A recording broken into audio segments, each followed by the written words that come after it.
നമസ്കാരം. ജ്യോതിഷതന്ത്രം ചാനലിലേക്ക് ഏവർക്കും സ്വാഗതം. ഇന്ന് നമ്മളോടൊപ്പം പ്രശസ്ത ജ്യോതിഷ പണ്ഡിതൻ ശ്രീ ദേവപുരം രാജേന്ദ്രനുണ്ട്. സ്വാഗതം സാർ. സ്വാഗതം. ഒരു വ്യക്തിയുടെ ജാതകം നിർണ്ണയിക്കുന്നത് എങ്ങനെയാണ്? അത് സ്ഥായിയായി നിൽക്കുന്നതാണോ? നമ്മൾ ജാതകം ഒരു ജ്യോതിഷപരമായിട്ട് നമ്മൾ നിശ്ചയിക്കുന്ന കാരണങ്ങൾ ഒരു വ്യക്തി, ഒരു കുട്ടി ജനിക്കുന്ന സമയം മുതൽ, ഭൂജാതൻ അല്ലെങ്കിൽ ഭൂജാതി എന്നാണ് നമ്മൾ അതിനെ പറയുന്നത്. അപ്പോൾ ഭൂമിയുമായി സ്പർശനം സംഭവിക്കുന്ന ആ സമയത്ത് ആ കുട്ടി ജനിച്ച ഭാഗങ്ങളുടെ എത്രാമത് ഡിഗ്രി മാറിയാണ് ആ കുട്ടിയുടെ ജനനം എന്ന് മനസ്സിലാക്കുന്നതാണ് ജാതക നിർണ്ണയം. അതിൻ്റെ ഉച്ച നീച ബന്ധുക്ഷേത്ര സ്ഥിതികളെ കൊണ്ടാണ് സർവ്വചരാചരങ്ങളെയും ചലിക്കുന്നതും എല്ലാവർക്കും ഫലം ഉണ്ടാകുന്നത്. അപ്പോൾ ആ നിർണ്ണയിക്കുന്ന ഭാഗങ്ങളെ കൊണ്ട് നമ്മൾ ആ നക്ഷത്രം, അന്നത്തെ ഡേറ്റ്, അന്നത്തെ സമയം എടുത്ത് അതിൻ്റെ നക്ഷത്രം കുറിച്ച് ഗ്രഹനില നോക്കി ആ ഗ്രഹനിലയിൽ ലഗ്നം, ജനിച്ച സമയം അല്ലെങ്കിൽ ജീവൻ എന്ന് പറയുന്ന ഭാഗമാണ് ജനിച്ച സമയം, അതിൻ്റെ ബലാബലങ്ങളെ കണ്ടാണ് അതിൻ്റെ ഫലത്തെ നമ്മൾ നിശ്ചയിക്കുന്നത്. അപ്പോൾ അത് ഒന്നല്ല, അതിനെക്കുറിച്ച് പൂർണ്ണമായും വിവരിച്ച് വരുമ്പോഴത്തേക്ക് ഒരുപാട് കാര്യങ്ങൾ പറയാനുണ്ടാവും, അറിയാനുണ്ടാവും. അപ്പോൾ അങ്ങനെയാണ് ജാതകം നിശ്ചയിക്കുന്നതും അതിനെക്കുറിച്ച് നമ്മൾ കാര്യങ്ങളൊക്കെ നിർണ്ണയിക്കുന്നതും. അപ്പോൾ അതും പ്രകാരം നമ്മൾ സംസാരിക്കുമ്പോഴോ അല്ലെങ്കിൽ കേൾക്കുമ്പോഴോ അതിനെക്കുറിച്ച് ചിന്തിക്കുമ്പോഴോ ആ ചിന്തനീയം എന്ന് പറയുന്നത് ആ കുട്ടി ജനിച്ച് മരണം വരെയുള്ള അവസ്ഥകളെ മൊത്തം നമുക്ക് നിശ്ചയിക്കാൻ പറ്റും. അത് ഗ്രഹനിലയിൽ എല്ലാവരും എഴുതി വയ്ക്കണമെന്നില്ല. ഒരു ജ്യോതിഷം പഠിച്ച വ്യക്തി അല്ലെങ്കിൽ വേറെ വ്യക്തി, ഒരാൾ എഴുതിയ ഗ്രഹനില വേറൊരാളുടെ അടുത്ത് നമ്മൾ അല്ലെങ്കിൽ വേറെ ജ്യോതിഷത്തെ നമ്മൾ ചോദിക്കുന്നെങ്കിൽ അവരത് കാണുമ്പോൾ മനസ്സിലാവും ഇന്ന സമയം. ചിലർ പോകുന്നത് മിക്കവാറും സ്ത്രീകൾക്കായിരുന്നാലും പുരുഷന്മാർക്കാരെങ്കിലും സ്വാഭാവികമായിട്ടും പ്രധാനപ്പെട്ട രീതിയിൽ രക്ഷാകർത്താക്കൾ പോകുന്നത് ഈ കുട്ടി പഠിക്കുന്ന എന്ത് പഠിക്കണം, എന്ത് പഠിപ്പിക്കണം എന്നറിയാനും, അല്ലെങ്കിൽ പഠിക്കുമോ ഇല്ലയോ, ജോലി കിട്ടുമോ ഇല്ലയോ എന്നറിയാനും പോകുന്നത്. അപ്പോൾ അതിനെ കൊണ്ടിട്ട് പറയുന്ന ഭാഗങ്ങളെ കൊണ്ട് അപ്പോഴേ ഗ്രഹനില മാത്രം കിട്ടുക, അല്ലെങ്കിൽ സമയം കൊടുക്കുക, അല്ലെങ്കിൽ ജനിച്ച സമയവും ആ രീതിയും ജനിച്ച വർഷവും കൊടുക്കുമ്പോഴത്തേക്ക് അവർ ഗ്രഹനില ഉണ്ടാക്കിയും പറയാറുണ്ട്. അപ്പോൾ ഇതിനെ മൊത്തമായി ജനിക്കുന്ന സമയം എന്താണോ മരണം വരെ ആ ഗ്രഹനിലയ്ക്ക് മാറ്റം ഉണ്ടാവില്ല, ആ അനുഭവങ്ങൾക്ക് മാറ്റം ഉണ്ടാവില്ല. പക്ഷെ അങ്ങനെയാണെങ്കിൽ എന്തുകൊണ്ടാണ് വിവാഹ സമയത്ത് വിവാഹം പൊരുത്തം നോക്കുന്നതും അതുപോലെ ഒരു ഗൃഹമാറ്റം സംഭവിക്കുമ്പോൾ ഗൃഹത്തിന് ദോഷമുണ്ടെങ്കിൽ അത് ആ വ്യക്തിയെ ബാധിക്കും എന്നുള്ള ചില കാര്യങ്ങളൊക്കെ ഉണ്ടല്ലോ, അതെന്തുകൊണ്ടാണ്? ഏത് വ്യക്തികൾ ജാതകം എഴുതിയിരുന്നാലും ഇന്ന വയസ്സിൽ അല്ലെങ്കിൽ എത്രാമത്തെ വയസ്സിൽ അല്ലെങ്കിൽ ഇന്ന ഗ്രഹത്തിൻ്റെ സ്ഥിതിയെ കൊണ്ട് പലരും പല രീതിയിൽ അവതരിപ്പിക്കുന്നുണ്ട്. അതുകൊണ്ടാണ് ജ്യോതിഷത്തോടുള്ള താല്പര്യങ്ങളും അല്ലെങ്കിൽ അത്തരം വിശ്വാസങ്ങളും കുറയുന്നതാണ്. അപ്പോൾ നമ്മൾ ശരിക്കും ജ്യോതിഷി ആ ഗ്രഹങ്ങളെ നിർണ്ണയിക്കാൻ ശേഷിയുണ്ടെങ്കിൽ ആ സമയം ഇപ്പോൾ ചെവിയുടെ അപകാരമോ ചെവിയുടെ സ്ഥിതിയോ അല്ലെങ്കിൽ അങ്ങനെ ഓരോ ഗ്രഹത്തെ കൊണ്ടോ അല്ലെങ്കിൽ ഉദ്യോഗത്തെ കൊണ്ടോ ഒക്കെ നമുക്ക് നിശ്ചയിക്കാൻ പറ്റും. പക്ഷേ ചിലരെടുത്ത് പഠിക്കുന്ന ഭാഗങ്ങൾ അവരുടെ അനുഭവങ്ങൾ അല്ലെങ്കിൽ മറ്റുള്ളവരുടെ അനുഭവങ്ങൾ മനസ്സിലാക്കുന്ന ജ്യോതിഷികളാണ് പുതിയൊരാളുടെ കാര്യത്തെക്കുറിച്ച് അറിയുമ്പോഴോ പറയുമ്പോഴോ ഇന്നത് കൊള്ളാം അല്ലെങ്കിൽ ഇന്ന ഗ്രഹമായിരിക്കുമല്ലോ നല്ലതെന്ന് വീക്ഷിക്കുന്നത്. അപ്പോൾ ആ വീക്ഷണത്തോടു കൂടി ചെയ്യുന്ന കാര്യങ്ങളെല്ലാം പൂർണ്ണമായിട്ടും ശരിയായിരിക്കും. അപ്പോൾ അതിൽ ആകുന്നില്ല എന്ന് ഇതല്ല. കാരണം ഒരു ജാതകം എഴുതുമ്പോഴത്തേക്ക് ആദ്യം മുതൽ അവസാനം വരെ എഴുതി വയ്ക്കത്തില്ലായിരുന്നു. ആ ഗ്രഹങ്ങളിൽ ഇങ്ങനെയൊക്കെ സംഭവിക്കും അല്ലെങ്കിൽ ഗ്രഹമാറ്റം സംഭവിക്കും എന്ന് മാത്രമേ സാധാരണ വെച്ച് പറഞ്ഞു പോകാറുള്ളൂ. അപ്പോൾ അങ്ങനെയാണ് ആ ഗ്രഹനില കൊണ്ടുണ്ടാകുന്ന ഭാഗങ്ങൾ അങ്ങനെയാണ്. പിന്നെ അതിനേക്കാൾ പഠിച്ചവർക്ക് മറ്റു കാര്യങ്ങളെ കൊണ്ട് ചെയ്യാൻ പറ്റും. ഇതൊരു സയൻസാണ് അല്ലെങ്കിൽ ശാസ്ത്രമാണെന്ന് വ്യക്തമായിട്ട് പഠിച്ചവർക്ക് പറയാൻ പറ്റും. അത് ഏത് രീതിയിലുണ്ടെങ്കിലും അതിനെ അവതരിപ്പിക്കാൻ പഠിച്ചവർക്ക് പറ്റും. ഇപ്പോൾ ഒരു നല്ല ജാതകബലം ഉള്ള ഒരു വ്യക്തി, അദ്ദേഹത്തിൻ്റെ ജാതകം നല്ലതാണ് എന്ന് പറഞ്ഞ വ്യക്തി ഒരു വിവാഹ പൊരുത്തം ഇല്ലാത്ത ഒരു വിവാഹമാണ് കഴിക്കുന്നതെങ്കിൽ അത് ദോഷങ്ങൾ സംഭവിക്കുന്നില്ലേ? അപ്പോൾ അതിൻ്റെ വിപരീത ഫലങ്ങളല്ലേ അദ്ദേഹത്തിന് ഉണ്ടാകുന്നത്? പറഞ്ഞുതരാം. ഇപ്പോൾ ജ്യോതിഷം നല്ലതാണ് എന്ന് പറയുന്ന വ്യക്തിക്ക് അതിന് പ്രശസ്തിയില്ല. ശരി, നല്ലതാണെങ്കിൽ ഓട്ടോമാറ്റിക് നല്ലത് തന്നെ നടക്കും. അപ്പം നല്ലതാണോ ഇല്ലയോ എന്ന് ചിന്തിക്കുന്നത് ജ്യോതിഷികളാണ്, അല്ലെങ്കിൽ അതിനെക്കുറിച്ച് പഠിച്ചവരാണ്. ആ പഠിച്ചവർ പറയുമ്പോൾ അത് നല്ലതാണോ അല്ലയോ എന്ന് തീരുമാനം എടുക്കാനുള്ള ശേഷിയും ആ ജ്യോതിഷിക്ക് ഉണ്ടാവണം. അല്ലെങ്കിൽ അത് കേൾക്കുമ്പോൾ ഉണ്ടാകുന്ന രക്ഷാകർത്താക്കൾക്ക് തോന്നുന്നത് ഇന്ന കണക്കാണ് സംഭവിക്കാൻ പോകുന്നത്, അപ്പോൾ അതുപോലെ സംഭവിക്കും. അത് വളരെ പ്രധാനമാണ്. അപ്പോൾ അതിൽ പറയുന്നുണ്ട് വിവാഹം കൊണ്ടിട്ടുള്ള നേട്ടങ്ങൾ അല്ലെങ്കിൽ ദോഷങ്ങൾ. ഇപ്പോൾ ഒരു ചെറിയൊരു ഉദാഹരണം കൂടെ പറയാം. ജ്യോതിഷം നോക്കുമ്പോൾ പല 85 ജ്യോതിഷികളും രാഹുവിനെയും കേതുവിനെയും പാവമായി സങ്കല്പിക്കുന്നവരുണ്ട്. പക്ഷേ ലഗ്നത്തിൻ്റെ ജനിച്ച ഗ്രഹത്തിൻ്റെ കേന്ദ്രഭാഗങ്ങളിൽ രാഹുവും കേതുവും നിന്ന് കഴിഞ്ഞാൽ രാജയോഗത്തെ തരുമെന്നൊരു വിധിയുണ്ട്. അപ്പോൾ അങ്ങനെയാണെങ്കിൽ പാവമാവില്ലല്ലോ. ആ പാവമായി കാണുന്ന ആൾക്കാരുമുണ്ട്. എന്നാൽ അതിൽ പറയുന്ന മറ്റൊരു ഭാഗം രാഹുവും കേതുവും ഏത് രാശിയിലാണോ നിൽക്കുന്നത് ആ രാശിയുടെയോ രാശ്യാധിപൻ്റെയോ ഫലത്തെ കാണാമെന്നാണ് പറയുന്നത്. അപ്പോൾ രാഹുവും കേതു എന്ന് പറഞ്ഞ് അടച്ചാക്ഷേപിച്ച് അത് മോശമെന്ന് പറയാനോ പാവമെന്ന് പറയാനുള്ള അവകാശം ഒരു ജ്യോതിഷിക്കും ഇല്ല. അപ്പോൾ അത് എല്ലാം നോക്കിക്കഴിഞ്ഞാൽ ഒരു 85% കറക്റ്റായിരിക്കും. ചില സന്ദർഭങ്ങളിൽ രാശി തെളിയാത്ത അവസരങ്ങളുണ്ടല്ലോ, അഷ്ടമരാശി എന്ന് പറയുന്നില്ലേ, അതെങ്ങനെ സംഭവിക്കുന്നതാണ്? തെളിഞ്ഞില്ല എന്ന് പറഞ്ഞാൽ അത് പ്രശ്നമാർഗത്തിലാണ്. ഗ്രഹനിലയിലും ജ്യോതിഷത്തിലല്ല വരുന്നത്. പ്രശ്നമാർഗം ദേവപ്രശ്നം കാര്യങ്ങളൊക്കെ ചെയ്യുമ്പോഴുണ്ടാകുന്ന തെളിഞ്ഞില്ല എന്ന് പറയുന്നത് ദൈവികമായിട്ടൊരു മറ കാണുന്നതാണ്. അത് ദേവപ്രശ്നമാണ്. അതും ജ്യോതിഷത്തിൻ്റെ ഈ ഭാവത്തിൽ ബന്ധവും. പക്ഷെ അത് മനുഷ്യനെ സംബന്ധിക്കുന്ന കാര്യങ്ങൾ ദേവപ്രശ്നമാണ്. അതായത് ദേവന്മാർ നമ്മളുണ്ടോ, മറഞ്ഞു നിൽക്കുകയാണോ, അഷ്ടമരാശി നഷ്ടസ്ഥാനം, അതിനെയാണ് അത് മറഞ്ഞിരിക്കുന്ന പറയുന്ന ഭാഗം. അത് തെളിഞ്ഞില്ല എന്ന് പറയുന്ന ഭാഗം അങ്ങനെയാണ് വരുന്നത്. നല്ല പൊരുത്തമുള്ള ഒരു ജാതകങ്ങൾക്ക് അവർ തമ്മിൽ കല്യാണം കഴിക്കുന്നു, പക്ഷേ എല്ലാം കൊണ്ടും നല്ലതാണ്, മുഹൂർത്തം നോക്കുന്നു, പക്ഷെ അതിനുശേഷം പെട്ടെന്ന് ഒരു അപകടം സംഭവിക്കുക എന്നൊക്കെ പറയുന്നത് അപ്പോൾ ചിലപ്പോൾ പറയാറുണ്ടല്ലോ അഷ്ടമരാശിയിലാണ് അവർ പുറപ്പെട്ടത്. അത് അഷ്ടമരാശിയിലാണെന്ന് പറഞ്ഞത് ഞാൻ ലഗ്നത്തിൻ്റെ 8ാമത്തെ ഭാഗത്ത് 7ാം ഭാവാധിപൻ സ്ത്രീയോ അല്ലെങ്കിൽ പുരുഷനോ അങ്ങോട്ടും ഇങ്ങോട്ടും നിൽക്കുകയാണെങ്കിൽ നഷ്ടം സംഭവിക്കും. ലഗ്നത്തിൻ്റെ 8ാം ഭാവം, അതായത് വിവാഹപ്പുറത്ത് നോക്കുന്നതിൽ 10% 90% പുറത്തുണ്ടെങ്കിൽ പോലും നമ്മൾ ഏറ്റവും കൂടുതൽ പ്രധാനമായിട്ടും ശ്രദ്ധിക്കേണ്ടത്, ഞാൻ അതാണ് നോക്കുന്നത്, നക്ഷത്രപ്പൊരുത്തമല്ല ഞാൻ പ്രധാനമായിട്ടും നോക്കുന്നത്. നക്ഷത്രപ്പൊരുത്തം വേണം. അതിൽ 50%, 55%, 60% ആയിരുന്നാലും കുഴപ്പമില്ല. 10 പൊരുത്തത്തിനെക്കുറിച്ച് വിശദമായിട്ട് കുറച്ച് മനസ്സിലാക്കേണ്ട കാര്യമുണ്ട്. 10 പൊരുത്തത്തിൽ 5 പൊരുത്തത്തിന് പകരമാണ് 5 പൊരുത്തം. ഇത് രണ്ടും കൂടെ ചേരുമ്പോഴാണ് 10. അതായത് ഒരേ ഭാഗത്തുള്ള രാശിപ്പൊരുത്തം, രാശിയാധിപപ്പൊരുത്തം എന്നതുപോലെ അടുത്ത ഭാഗം വരുന്ന 5 എണ്ണം വരും. അത് രജപ്പൊരുത്തം, ഭേദപ്പൊരുത്തം, അങ്ങനെ 5, 5, 10. ശരി. അപ്പോൾ രണ്ടിൽ നിന്നും വരുന്ന ഒരേ പൊരുത്തമാണെങ്കിൽ ജ്യോതിഷികൾ 2-നെ 2ആയിട്ട് കണക്കൂട്ടും. പക്ഷേ ഇതിൻ്റെ ഫലം തരുന്നത് 1ൻ്റെ പരിധി തരും. അതുകൊണ്ടാണ് ആ ഉള്ളതിലാണെങ്കിൽ 50% അല്ലെങ്കിൽ 55% പൊരുത്തമുണ്ടെങ്കിലും നമുക്ക് നടത്താൻ പറ്റും. ഇത് പ്രധാനമായ ഒരു 3-4 കാര്യങ്ങളുണ്ട്. ഒന്ന്, വേദം നന്നായിരിക്കണം. വേദം നല്ലതായിരിക്കണം. വേദം വന്നില്ലെങ്കിൽ, വേദം ദോഷമാണെങ്കിൽ, വേദം എന്ന് പറയുന്നത് മാനസികമായവരുടെ അടുപ്പം. അപ്പോൾ അങ്ങനെ അത് കട്ടല്ലെങ്കിൽ കലഹം ഉണ്ടാവാൻ സാധ്യത കൂടുതലാണ്. രജപ്പൊരുത്തം എന്ന് പറയും. അതിന് ദീർഘായുസ്സെന്നും ആയുസ്സെന്നും ഒക്കെ പറയുന്നുണ്ട്. പക്ഷേ അതിന് രജപ്പൊരുത്തത്തിന് പകരമായിട്ടുള്ള മധ്യമരജു ആണ് അതിൽ പറയുന്നത്. അതിന് പകരമായി മറ്റൊരു പൊരുത്തമുണ്ട്. അപ്പോൾ അതുകൂടെ ഇതിൽ ഏതെങ്കിലും ഒന്ന് മതി എന്ന് പറയുന്നെങ്കിലും രജപ്പൊരുത്തത്തിനാണ് പ്രാധാന്യം.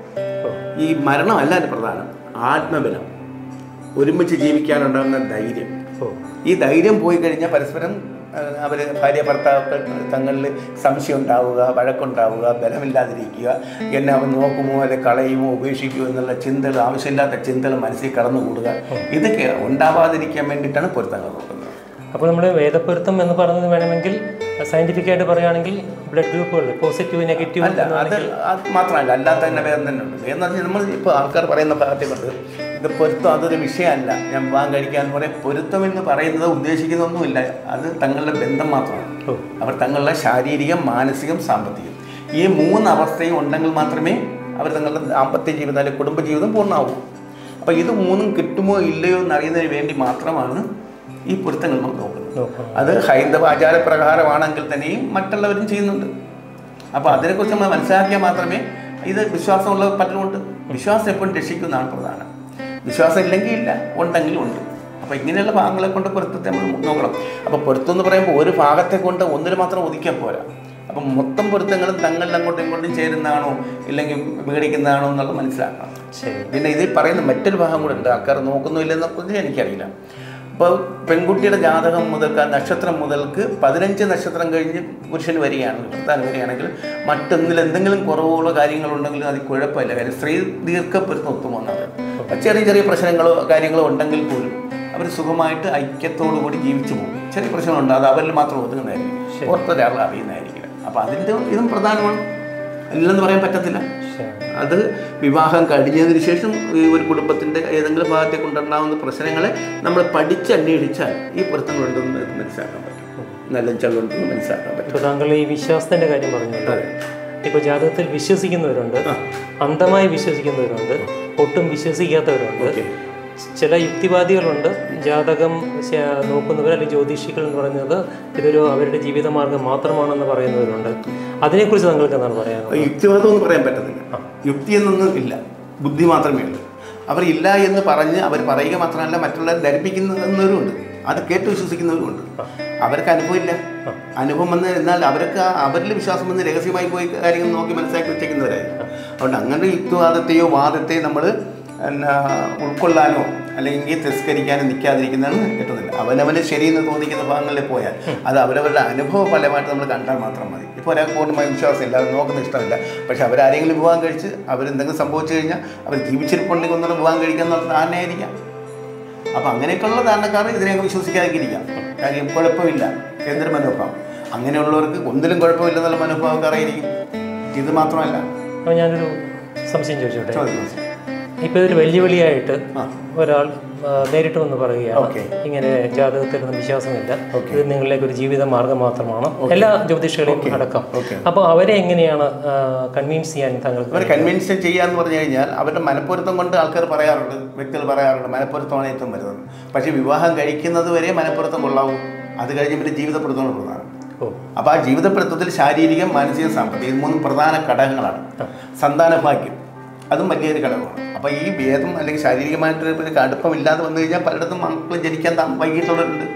പിന്നെ അതിന് മറ്റ് ചികിത്സകളോ കാര്യങ്ങളോ കൊണ്ടുപോകുന്നവരുണ്ട്. അപ്പോൾ അതിനുപരി അവരുടെ സമയങ്ങൾ നോക്കി പൊരുത്തങ്ങൾ കട്ട് ചെയ്ത് പോയി കഴിഞ്ഞാൽ വളരെ ഉത്തമമാണ്. അതിന് ജാതിയോ മതമോ ഒന്നും ഇല്ല. ഇതിന് ഗ്രഹങ്ങളും ഭൂമിയും തങ്ങളുടെ ആകർഷണ വികർഷങ്ങളിലാണ് ഇത്തരം കാര്യങ്ങൾ സംഭവിക്കുന്നത്.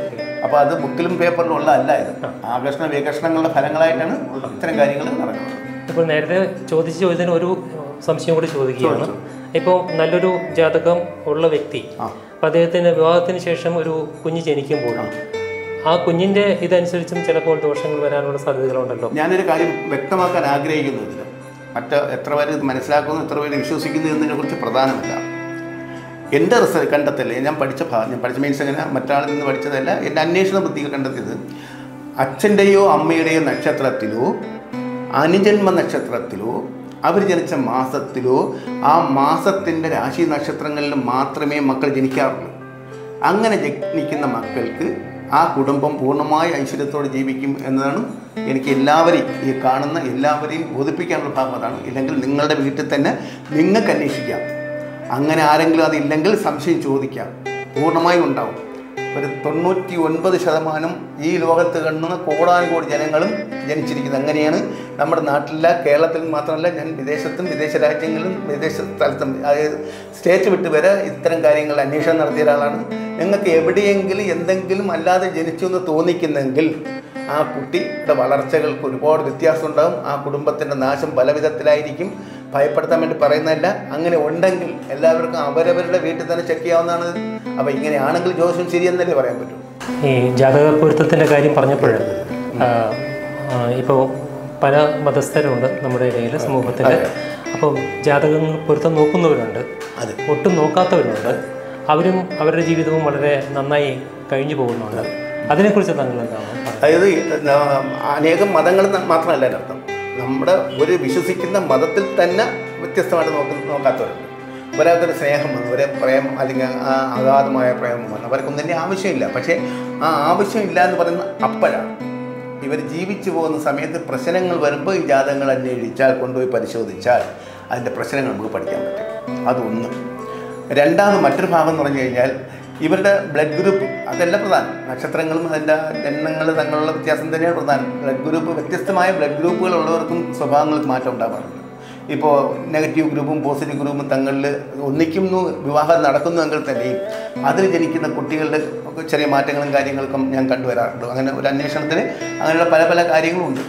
നമ്മൾ അറിഞ്ഞും അറിയാതെയും പ്രപഞ്ച സത്യത്തിൽ ഇങ്ങനൊരു സത്യമുണ്ട്. കാര്യം അതറിയാതെ എഴുതപ്പെട്ടതാണ്. അവർ ഒന്നിക്കാൻ അവകാശപ്പെട്ടവരാണ്. മുൻജന്മ സുഹൃത്ത് എന്ന് വേണമെങ്കിൽ പറയാം.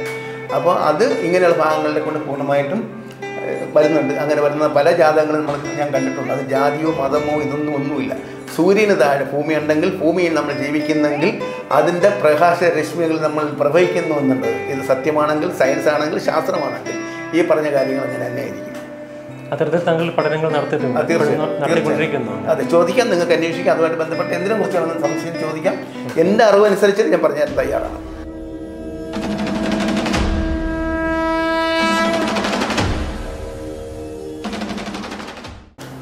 പ്രേക്ഷകർക്കും പല സംശയങ്ങളും ഉണ്ടാവാം.